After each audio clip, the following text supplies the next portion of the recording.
So we meet together today in this webinar to talk about symptom constellations and healing voices. And the combination of both is now like 95% of my work. Symptom constellations is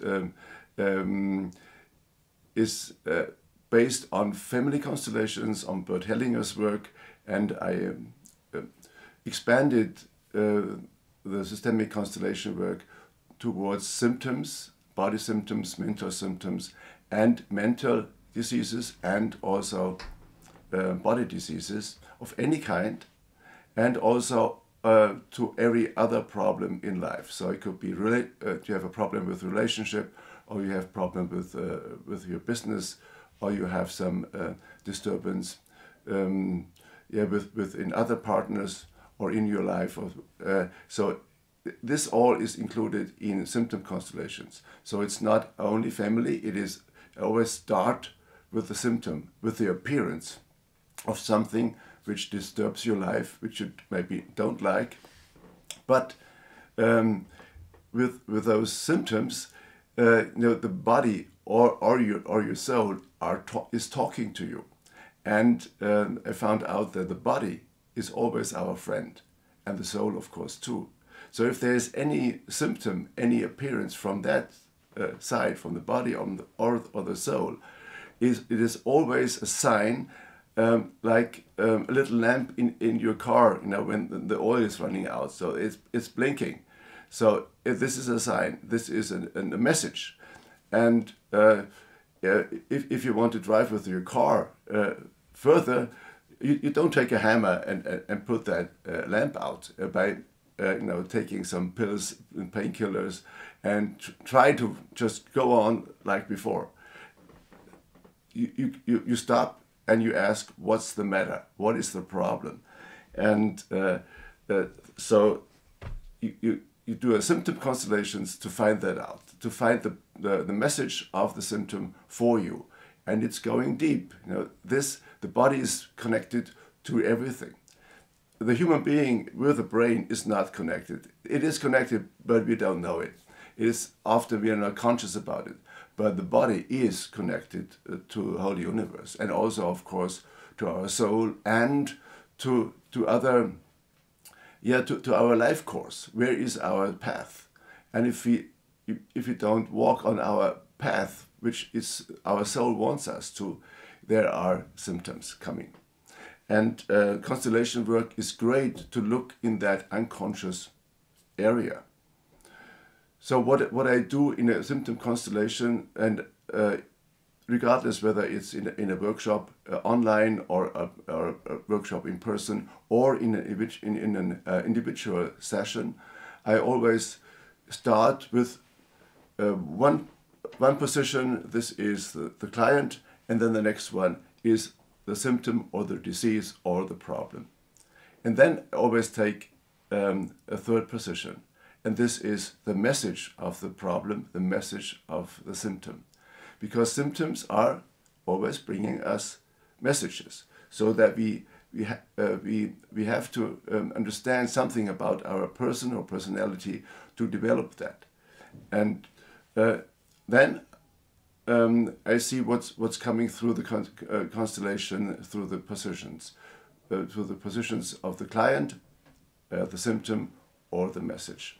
And then after I saw this, the question is, where does that problem come from? Where is the message pointing? Sometimes the message is pointing to the background of the person and says, well, there's something which is connected to this symptom. So it's not only the personal problem of the client, somebody else is also connected to that.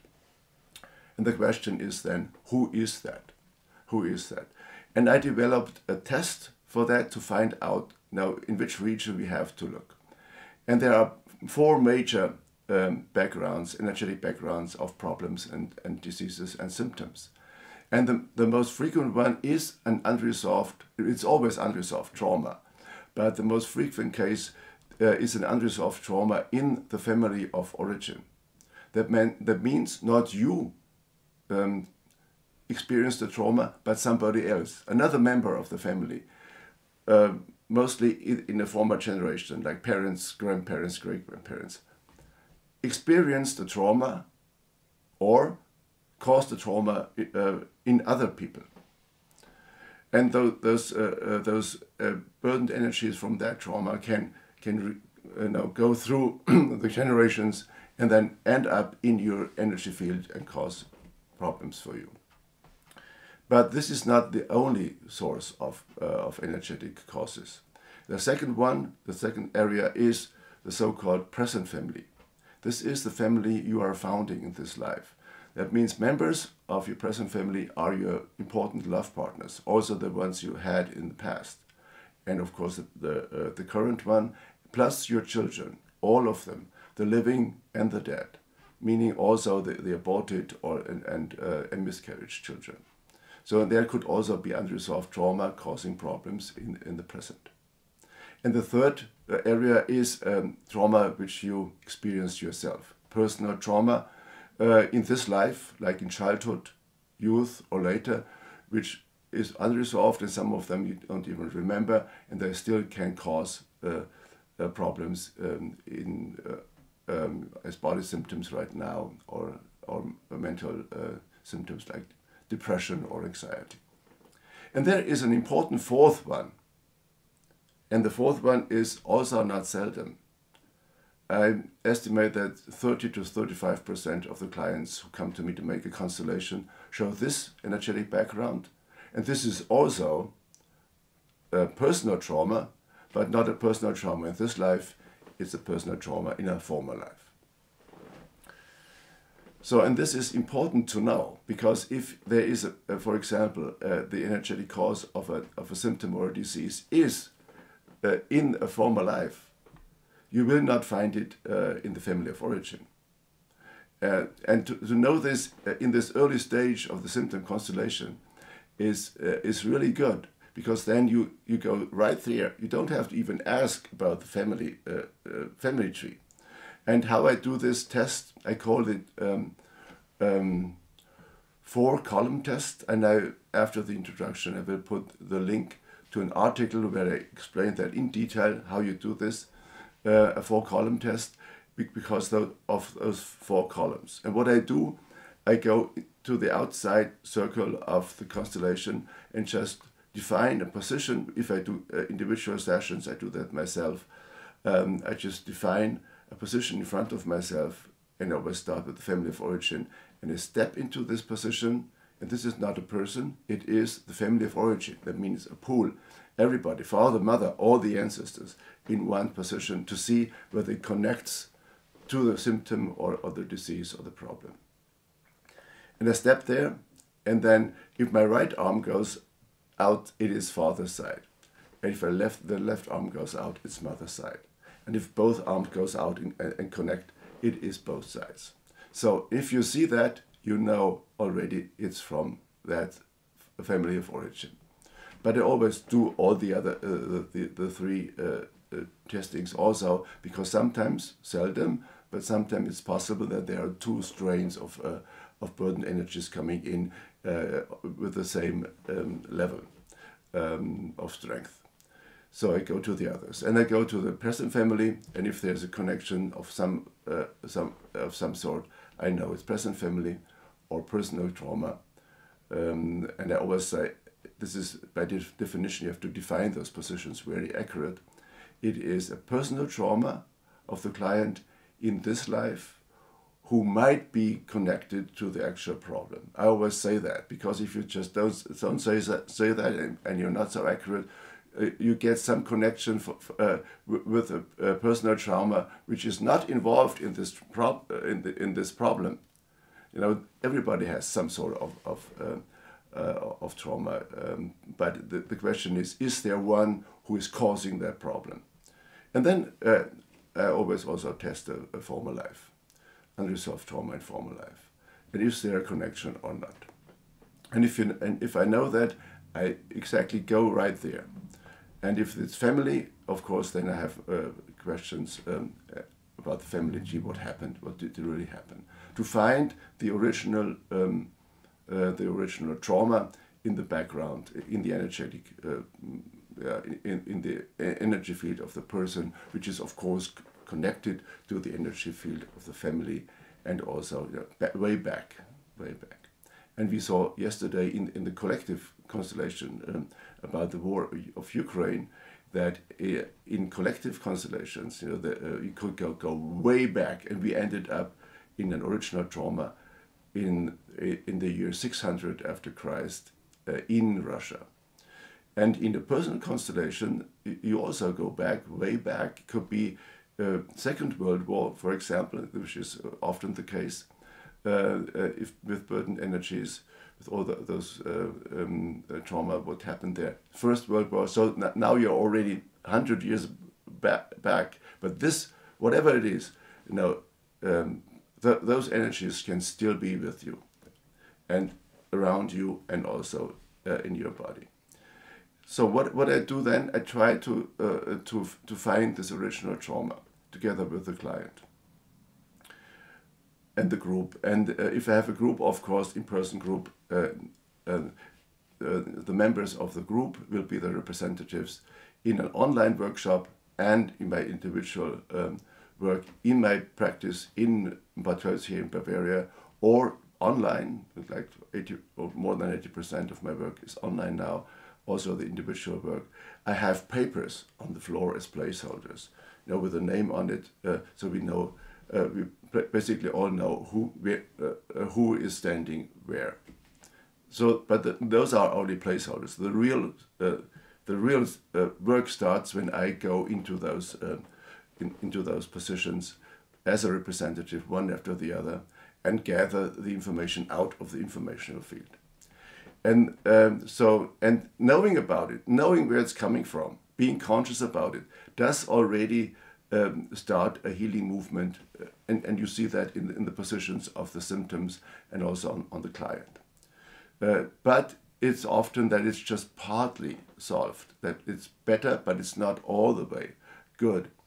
And this the reason is often that the souls of the people who really experience that trauma way back, they are still frozen in that trauma.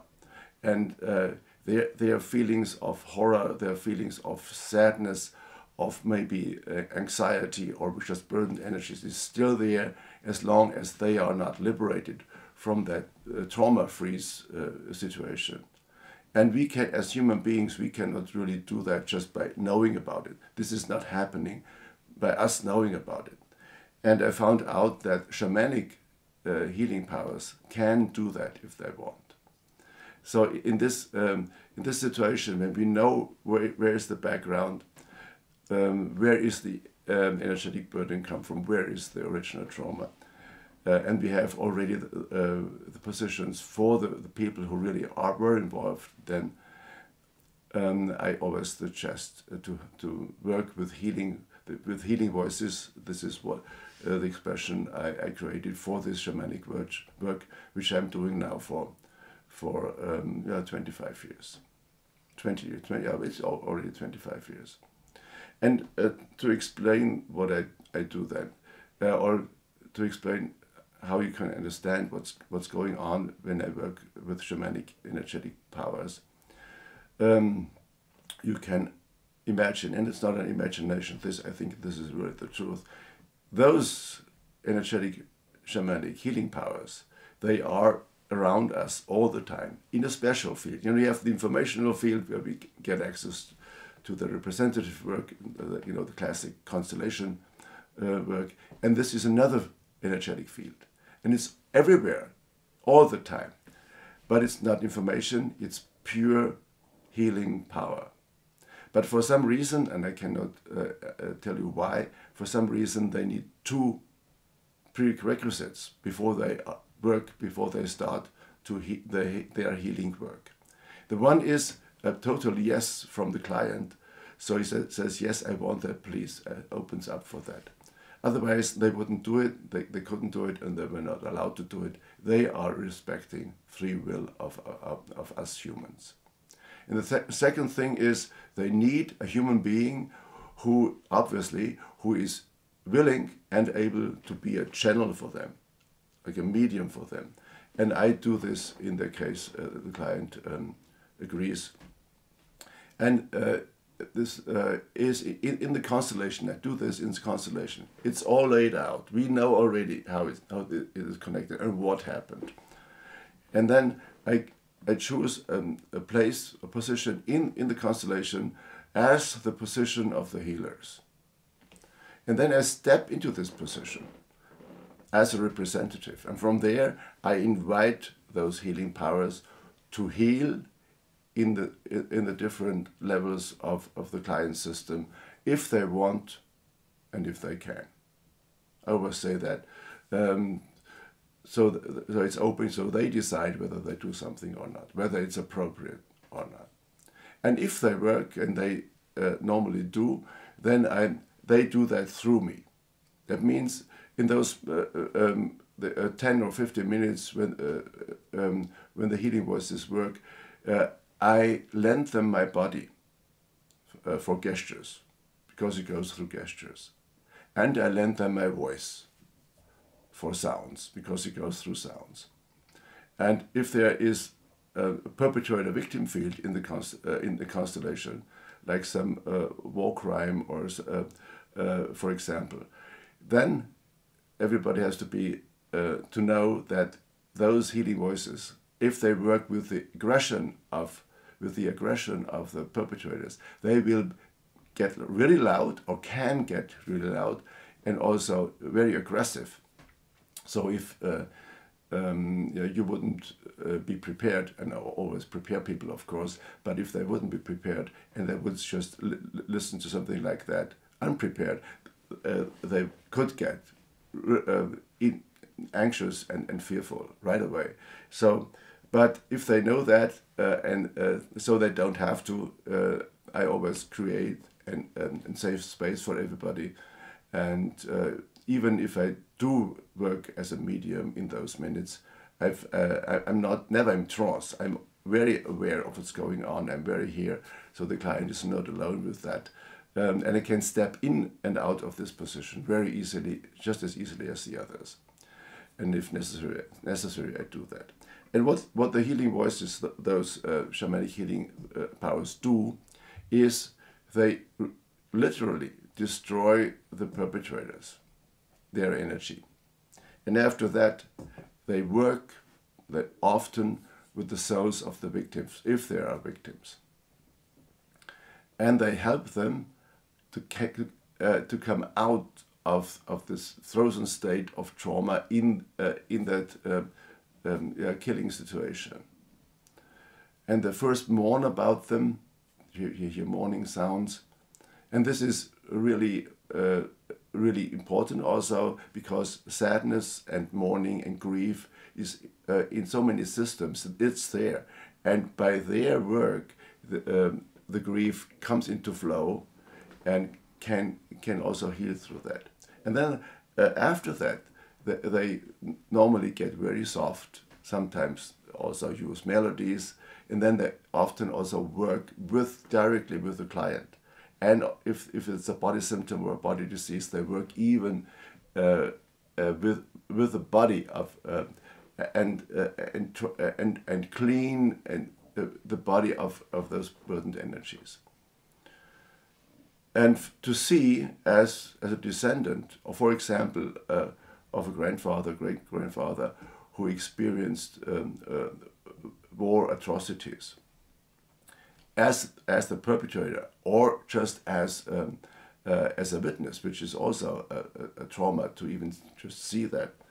If you see then that the perpetrators are gone and the victims are free, so I see two reactions of the victims in the constellations through healing voices. One is that this person comes up and opens up to the sky, and is really feels free, also free of aggression, free of revenge aggression, and it's the feeling that now this soul can go the path souls have to go after death, which I don't know, but where they go, but they are free to do that. And the unresolved trauma before was hindering them and made it impossible for them to do that, and all those trauma feelings were then in the energy field of the whole system, reaching the client even after 100 years. And the other reaction is that they come up and see that all the other victims, if there are many, also come up, and they meet on eye level even with joy, and they form a community again. So those two reactions you can see in the energy field of the victims. And it's really a relief for the descendant who sees that they are relieved. The aggression of the perpetrator is calm, left the system. And then it makes no sense at all to just carry some burdened energies, because it's not necessary. It's all good. It's healed. So it's much easier to let go of that. And then after a certain time of integration of that, what you see in all of that, you can finally then turn around, have that in your known background, and open up for your own path into life and into your future.